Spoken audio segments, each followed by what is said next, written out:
তো একটা কথা, যারা নানা বাহানাবাজি করে বিজেপিকে মদত করে বিজেপির হাত শক্ত করতে চাইছে, তাদেরকে বলবো, আপনারা সরাসরি মমতা ব্যানার্জিকে এটা বলছেন না কেন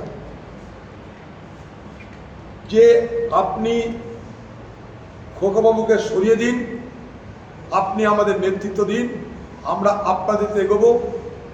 আমরা না বিধানসভায় না লোকসভায় কোনো বিরোধী দলের মর্যাদা পাওয়ার জন্যে আমরা চিঠিও করবো না, চেষ্টাও করবো না, দরখাস্ত করবো না, একথা কিন্তু কেউ বলছে না।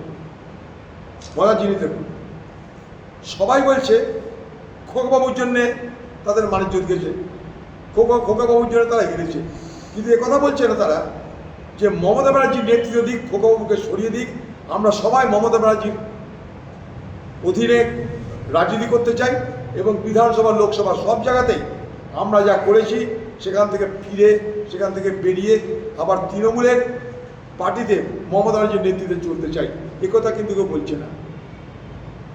এই ঢপের কীর্তনটা বাংলায় বন্ধ হোক। আর এগুলো বলতে দিয়ে বাংলার বাকি সমস্যা থেকে কারোর মধ্যে নজর নেয়। পানীয় জলের সংকট শুরু হয়েছে, সারের সংকট শুরু হয়েছে, মানুষের রোজগার করার ক্ষমতা কমে গেছে, বাজারে আগুন লেগে গেছে, কোনো আলোচনা আছে? খোকাবাবু কোন দিকে গেল, দিদি কোন দিকে গেল, তার দলের এমএলএ এমপিরা এক একটা মহাপুরুষ সব, তারা কোন দিকে গেল, কোন দিকে হাসছে, কোন দিকে বসছে, কোন দিকে খাচ্ছে, তাই নিয়ে আমরা সব ব্যস্ত। এই রাজ্যের সমস্যা কিছু নেই। আর ফলো করুন বর্তমান।